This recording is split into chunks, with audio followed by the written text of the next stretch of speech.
এই ডাক্তারদের খুব একটা নাচতে দেখিনি আমি এর আগে, মজা পেয়েছি আমি এটা দেখে। কেমন আছো সবাই? ভালো আছি, তুমি? আমি দারুণ আছি। সবার গল্প শুনবো, সব কচি কচি ডাক্তার নেই, তাদের গল্প শুনবো। এসো তোমরা পোডিয়ামে।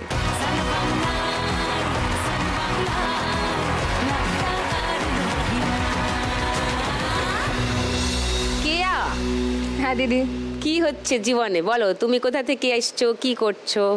নমস্কার সুদীপ্তাদি, আমার নাম কেয়া মণ্ডল। আমি মুর্শিদাবাদ জেলার ডোমকল থানার অন্তর্গত বাগডাঙ্গা গ্রাম থেকে এসেছি। আচ্ছা।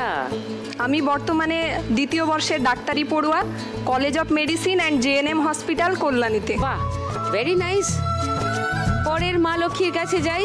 নমস্কার সুদীপ্তাদি, আমি রিয়া সানা। আমি এসেছি উত্তর চব্বিশ পরগনা জেলার টাকি থেকে। আমি এখন ডায়মন্ড হারবার গভর্নমেন্ট মেডিকেল কলেজের ইন্টার্ন ডক্টর। তার মানে তো বেশ দায়িত্ব নিতে এখন থেকেই শুরু করে দিয়েছো। হ্যাঁ। Nice nice, must be an interesting journey. Riya. Koyel. নমস্কার সুদীপ্তাদি, আমি কোয়েল মণ্ডল। আমি ঝাড়গ্রাম থেকে এসেছি। আমি আইকেআর মেডিকেল কলেজের থার্ড ইয়ার পার্ট 1-এর ছাত্রী। তিনজনের কাছে আরেকটু ডিটেলে শুনবো তোমাদের এই জার্নির গল্প। আমাদের এই তিন কোচি ডাক্তার নিয়ে মা লক্ষ্মীকে নিয়ে শুরু করে দিই আমাদের ফার্স্ট রাউন্ডের খেলা। নোট দিয়ে যায় চেনা।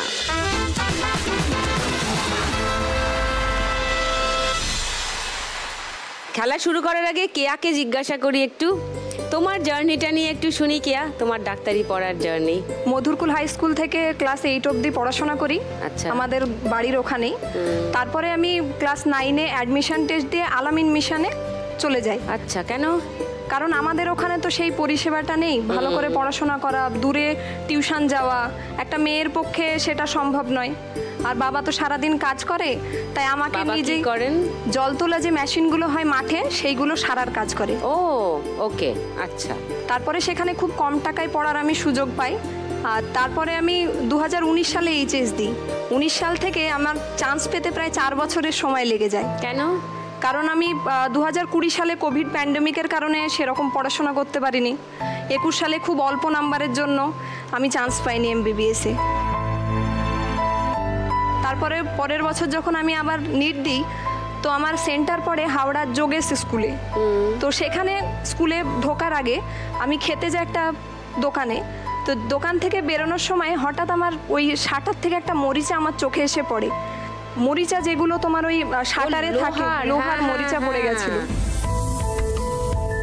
তো সেই জন্য আমি আর চোখ ঠিক করে আর তাকাতে পারছিলাম না। তখনই ঘাবড়ে যাই যে এবার আর হলো না। তারপর 23 সালে বাড়িতে থেকেই প্রিপারেশান নিয়ে অনলাইনে তারপরে পরীক্ষা দিয়ে সেই বছর 20,690 র্যাঙ্ক করি। বাহ। এবং বর্তমানে কল্যাণীতে জেএনএম হসপিটালে পড়াশোনা করছি।